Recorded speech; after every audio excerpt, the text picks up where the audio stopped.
Muchas bendiciones a todos, bienvenidos a la edición estelar de Mundo Cristiano. Mi nombre es Kevin Valverde y como siempre un placer tenerlos acá. Bienvenidos, mi nombre es Angie Zamora y es un gusto estar aquí con todos ustedes. ¿Qué le tenemos preparado? Le presentamos los titulares. Un grupo de feministas atacó una iglesia cristiana en Argentina.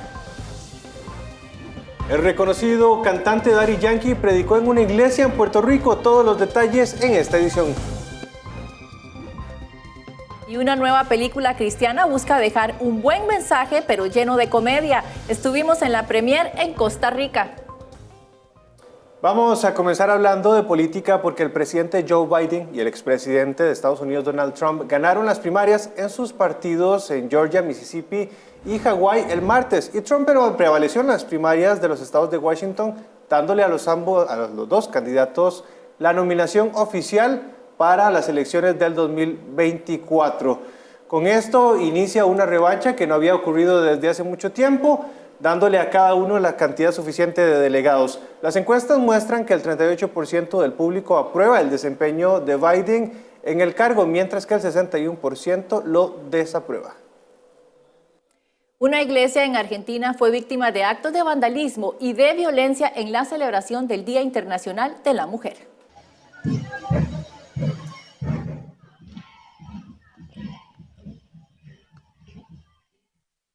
Eso fue lo que ocurrió el pasado 8 de marzo en el marco del Día Internacional de la Mujer. Un grupo de feministas decidieron interrumpir con actos de vandalismo la jornada de celebración que el Centro Internacional de Adoración tenía establecido para ese día. Un grupo de mujeres íbamos a realizar una jornada en la puerta de nuestra iglesia, en la vereda, por el Día justamente de la Mujer. Íbamos a entregar obsequios, un folleto, unas frases alentadoras para la mujer. Íbamos a estar de 10 a 6, de 10 de la mañana a 6 de la tarde. Los pastores de la iglesia, Alejandro Espínola y la pastora Viviana, habían solicitado ayuda de las autoridades previendo este tipo de hechos, ya que en años anteriores el grupo había realizado una marcha similar. Sin embargo, la ayuda no llegó. Estuvimos solos realmente, y así fue que ellas pudieron hacer ese acto. Escondidas, porque estuvieron detrás de una bandera que desplegaron, pero pudieron hacer ese acto de vandalismo. Entonces, bueno, cuando ellas se retiraron del lugar, ese grupo de mujeres destinadas a evangelizar salieron, sacaron, despintaron lo que ellas habían despintado y continuamos haciendo la labor evangelística. El escenario fue violento, era intimidante tanto para quienes estaban dentro de la iglesia como para quienes transitaban en los alrededores, evidenciando públicamente los actos contra la iglesia. Ellas pintaron con pintura en aerosol, ley ESI ahora, que es la ley de educación sexual integral, pero sabemos que detrás de esa ley sexual, más que integral, es ideológica, ¿no? Y referían cantos y cosas en contra de la iglesia, ¿no? Ante estos lamentables hechos, la Alianza Cristiana de Iglesias Evangélicas de la República Argentina, ACIERA, repudió los actos de vandalismo y a través de un comunicado expresaron que es fundamental condenar estos actos de violencia que atentan contra los principios de convivencia pacífica y respeto a la diversidad religiosa en nuestra comunidad. Sí, vamos a pedir justicia, o sea, sí hacemos la denuncia correspondiente, están en contra de lo que creemos y no hay problema que estés en contra, pero respetando, tendría que ser respetando, ¿no?, lo que cada uno cree. Estos ataques, sin otro propósito que causar daño a la propiedad ajena y atacar el lugar de culto, forjan que la lucha por llevar el Evangelio y el amor de Dios a todos se intensifique. Pero nosotros queremos sembrar amor donde hay odio, paz donde hay violencia, saber que los valores del Señor son eternos y es lo que la gente necesita, lo que la sociedad necesita. Cabe destacar que no es la primera vez que el Centro Internacional de Adoración es atacado. En 2022 ocurrieron hechos similares. El cantante Daddy Yankee volvió a hacer noticia en las redes sociales al aparecer predicando por primera vez en una iglesia fuera de su congregación para contar su testimonio. Santo Señor, qué lindo la casa del Señor, amén. Sí, es Ramón Ayala, más conocido en el mundo de la música como Daddy Yankee, el ícono de la música urbana conocido por sus éxitos como Gasolina y Dura. Ahora está en el púlpito de la iglesia Refugiados en su presencia en Puerto Rico, con la confianza de un pastor, testificando a Jesús como su Salvador y contando por primera vez su testimonio fuera de su iglesia. 20 años me costó volver al camino. Pero el orgullo fue lo que me separó de Dios. Yo construí mi torre de Babel. Yo construí una torre que llegaba hasta el cielo. Yo dije, yo voy para encima, a mí no me detiene nadie. Yo estaba como los de Babel, creando mi torre. Y yo dije, no me para nadie. No me va a parar nadie. Y Dios mirándome así. Hijo mío.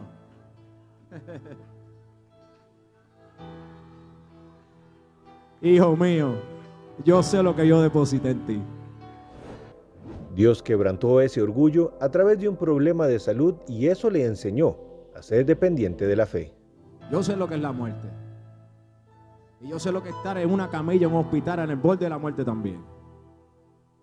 Y en el borde de la muerte yo le digo al Señor, Señor, por favor, dame la oportunidad.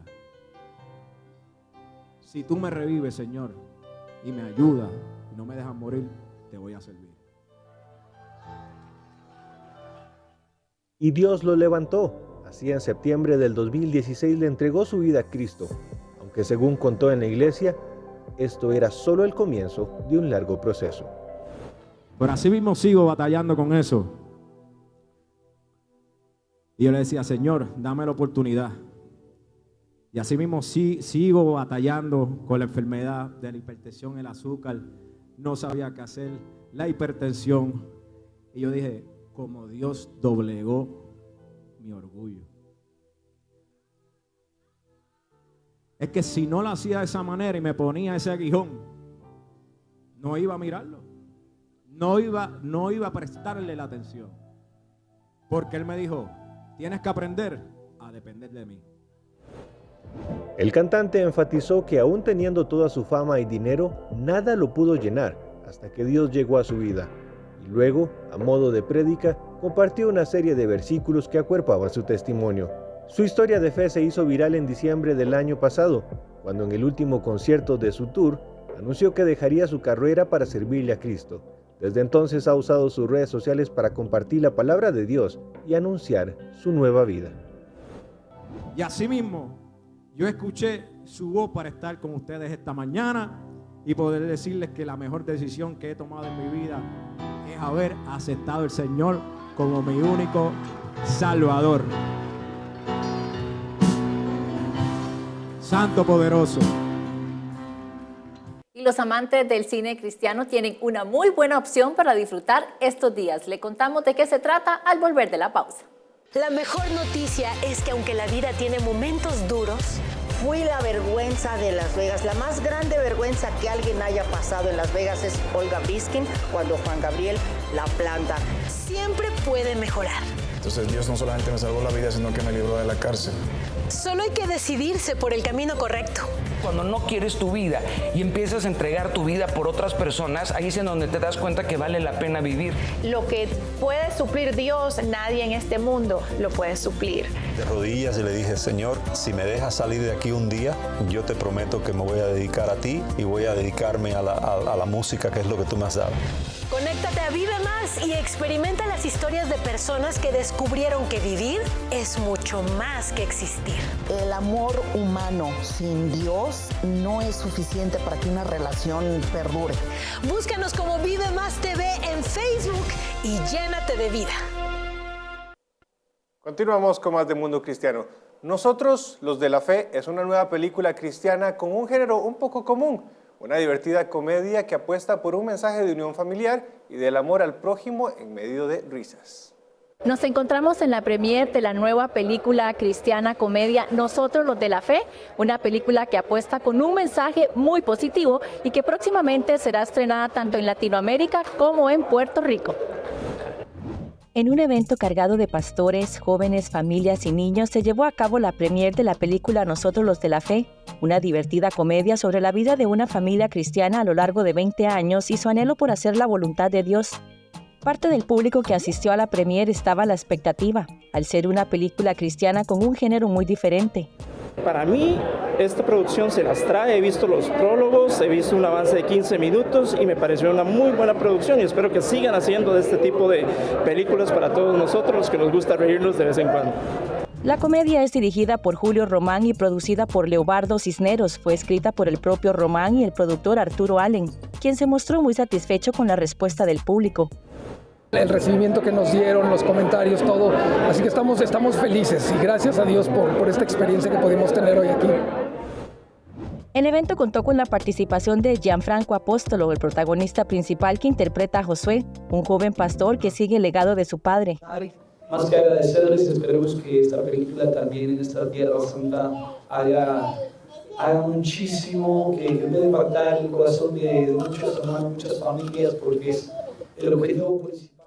La noche estuvo llena de humor, risas, lágrimas y giros inesperados. Sin embargo, más allá de esas emociones, la película envía un mensaje de unión familiar y un llamado a amar al prójimo. Definitivamente quiebra estructuras, me habló Dios en medio de risas, en medio de lágrimas, impacta, toca el corazón, definitivamente la recomiendo y invito a cualquiera que la venga a ver. Algunos pastores sacaron sus propias conclusiones acerca de la película, desde un llamado a perdonar y hasta cierto punto perciben el film como un desafío. Bueno, yo lo veo como una gran oportunidad para darnos cuenta de que todavía nos falta trabajo que hacer. Todavía necesitamos llegarle a muchas personas que hoy en el día no están en una iglesia. Es una excelente película, muy para la actualidad. Creo que nos reta a todos porque estamos enfrentándonos a nuevas generaciones y a una generación muy llena de pecado, pero eso no quiere decir que no podamos aceptar a esas personas porque ese es el evangelio, aceptar a cualquier persona, no importa si cree o no cree. Así que ya lo sabe, la película Nosotros los de la Fe, que se filmó en México, se estrenará próximamente en cines de Latinoamérica. Pastor. Ay, no, ese hombre ya se murió y nadie le avisó. La situación de Haití afecta en muchas maneras a su vecina República Dominicana, pero ¿cómo afecta a la Iglesia? Conversamos de eso con el presidente de la Mesa de Diálogo y Representación Cristiana de República Dominicana. Y vamos ahora a conversar con el presidente de la Mesa de Diálogo y Representación Cristiana de República Dominicana, el pastor Nelson Silbor, que nos acompaña para hablar de la hermosa República Dominicana y lo que Dios está haciendo en este país. ¿Cuál es el reto principal que tiene la Iglesia, pastor, en este momento? Pienso que el principal reto que tiene la Iglesia en la República Dominicana nos lo ha dado la sociedad misma con el respeto que nos ha brindado y lo que nosotros decimos que somos como iglesia en la República Dominicana, que hemos crecido bastante, pero creo que de lo que decimos que hemos crecido hasta lo que es la influencia en el país, necesitamos ir un poco más. Es decir, necesitamos honrar ese lugar que nos está dando la sociedad dominicana desde dos aspectos fundamentales. El uno, alcanzando más almas para Cristo.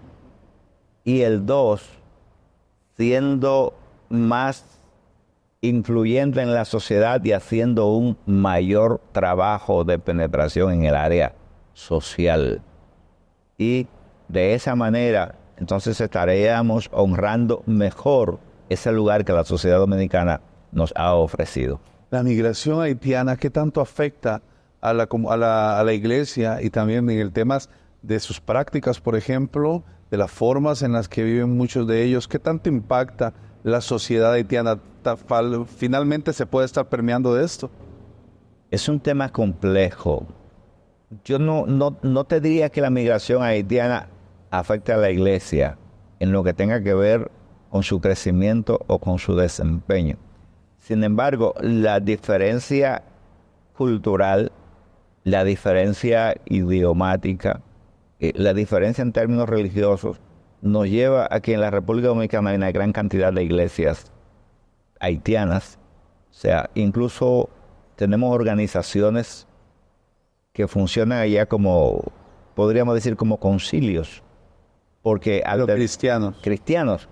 porque al ser el idioma diferente, muchos de ellos no se adaptan a nuestros cultos por no manejar bien el idioma.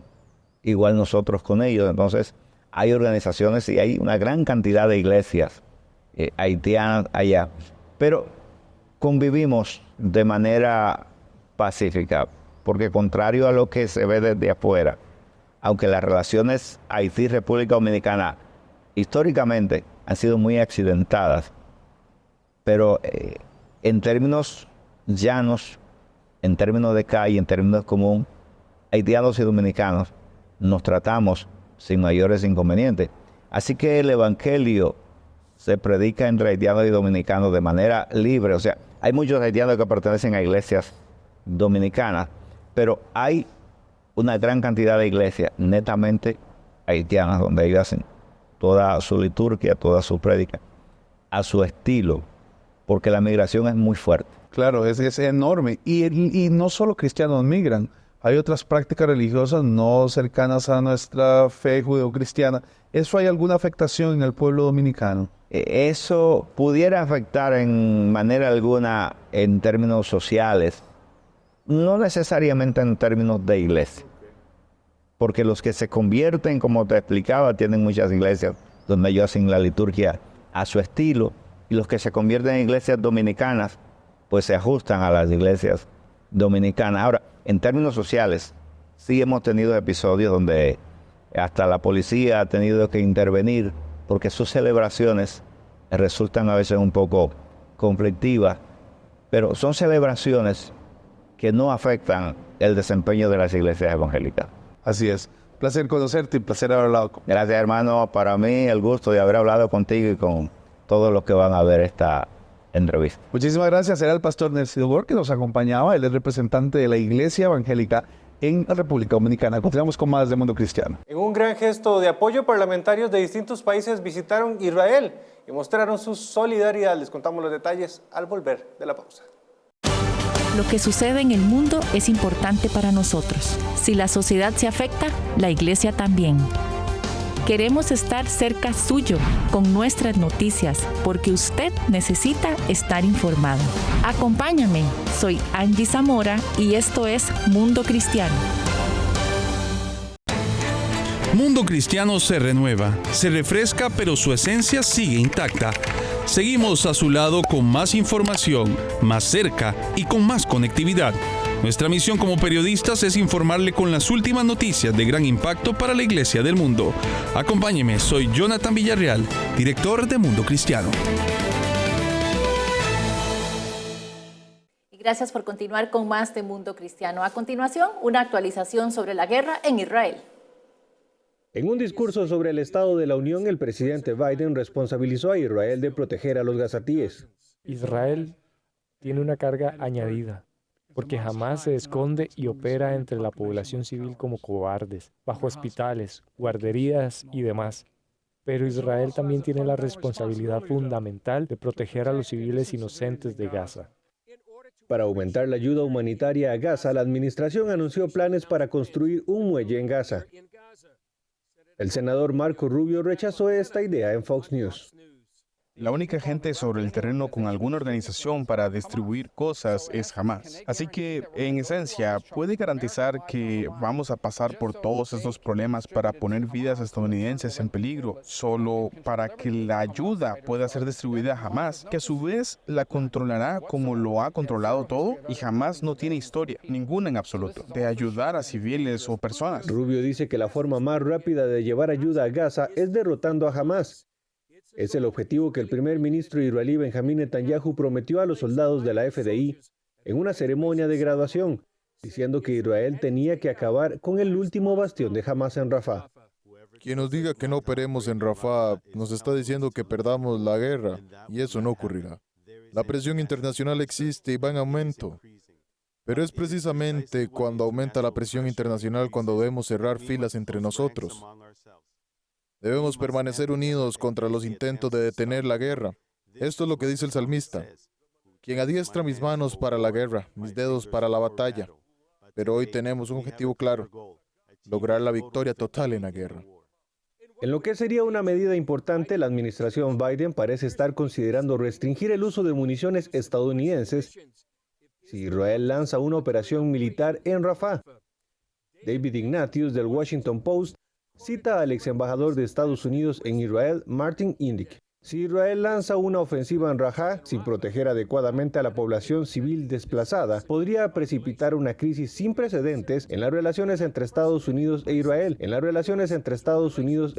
incluso en lo que respecta al suministro de armas. El coronel Richard Kemp, excomandante de las fuerzas británicas en Afganistán, dijo a CBN News que eso le haría el juego a Hamás. Creo que es muy irresponsable por parte de Estados Unidos, porque el propio presidente Biden y el secretario Blinken han dicho que entienden la necesidad de Israel de eliminar a Hamás y para ello tienen que entrar en Rafah.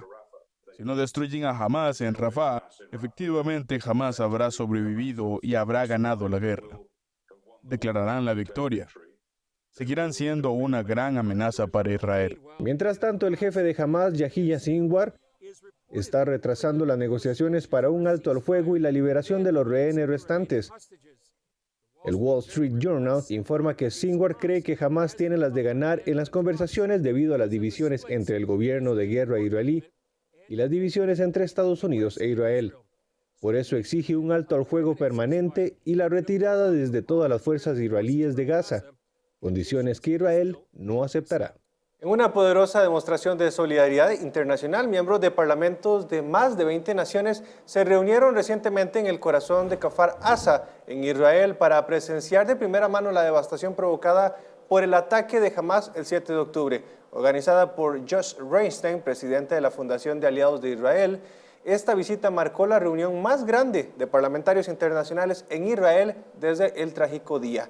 La visita del grupo culminó con la firma de una resolución que pide el fin de la Agencia de Obras Públicas y Socorro de las Naciones Unidas, conocida como la UNRWA, que ha sido criticada por estar infiltrada por terroristas de Hamás.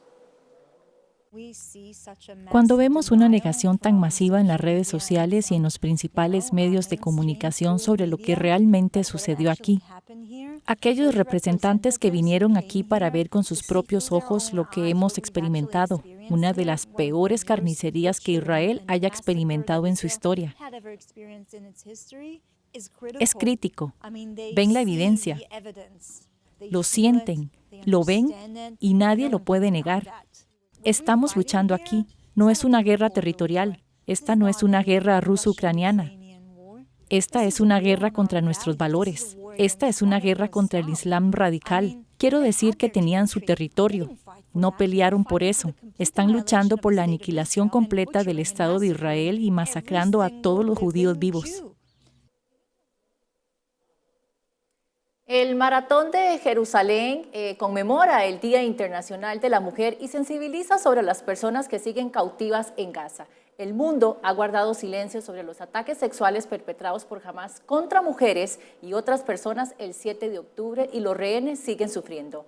La corresponsal en Oriente Medio, Julie Stoll, entrevistó a Orit Zuletzeno, directora ejecutiva de la Asociación de Centros de Crisis por Violación de Israel, que publicó recientemente un informe en el que se detallan los horrores que sufrieron las mujeres a manos de los terroristas de Hamás aquel día. Y lo que hicimos fue tratar de ver dónde sucedieron las cosas y qué pasó. Así que lo que descubrimos es, en primer lugar, que había 4 escenas de violencia sexual en la zona del partido Nova, los kibbutzim y todos los pequeños pueblos de los alrededores, las bases militares y los rehenes cautivos. Y entonces lo que hicimos fue ver qué pasaba. Y no quiero entrar en detalles gráficos porque es realmente algo. Si eres un ser humano normal, es muy difícil digerir las atrocidades. Pero lo que vimos es que en todos los lugares ocurrieron cosas similares, como disparos en los genitales, desfiguración del cuerpo, especialmente en los genitales. Sucedió en todos los lugares. Quema de cuerpos en todos los lugares, violaciones en grupo. Lo que vimos en primer lugar fue sistemático, no en un lugar, en todos los lugares. No una mutilación, muchas mutilaciones. Y cuando ves el panorama general desde el nivel macro, entiendes 2 cosas. En primer lugar, entiendes que alguien le dio al terrorista de Hamás la directiva de hacerlo. De lo contrario sería esporádico. Tal vez un lugar aquí, un lugar allá, pero no, fueron atrocidades sistemáticas, planificadas, intencionadas, de violencia sexual, muy sádicas y brutales. Y siendo israelí y también siendo mi madre una sobreviviente del Holocausto, de ser una hija, una sobreviviente, ya sabes, es muy duro ver que este tipo de cosas suceden y el mundo las niega, no le importa, no cree. Puedes apoyar a las mujeres que sufren también en Gaza. Pero es imposible e increíble que no se hable de lo que nos está ocurriendo y de lo que sigue ocurriendo a nuestros rehenes todos los días en una situación horrible de cautiverio. ¿Qué quiere que haga la ONU? ¿Cómo quiere que el mundo en general responda a esto? No importa la política, aquí no hay política, no hay excusa para lo que se hizo, no hay excusa para el sádico y sistemático ataque terrorista. Lo primero es reconocer que eso es suficiente. Eso debería equivaler a informes, deberían obtener buena información, deberían trabajar e invertir mucho tiempo. Y quiero que el mundo lo reconozca, porque lo que ocurrió en Israel podría ocurrir en Estados Unidos. Un atentado terrorista, un yihad de Hamas. Podría ocurrir en Times Square. Sabes, no tuvimos como tú tuviste el 911. El mundo tuvo el 911. Ya sabes, la historia se repite. Así que si no te levantas y gritas y reconoces y dejas que estas horribles personas continúen. Les presentamos un resumen de nuestro podcast de la semana. Se trata de un proyecto que pretende prohibir lo que algunas personas llaman las terapias de conversión. El proyecto lo que pretende es añadir, son 3 paginitas nada más, 2 paginitas y media, pero causa una gran conmoción en todo lo que mezcla. Hay un estímulo negativo para que la persona cambie su conducta. Nadie quiere ese tipo de cosas. Eso sí lo quiero dejar muy claro. Una de las personas cuenta que su nietecita vino diciéndole a la abuelita que había niñas con pene. Es una niña que quiere ser niño, pues le detenemos todo su despertar físico de adolescente para que más adelante pueda irse también haciendo operaciones. El daño es terrible sobre el cuerpo de esa persona.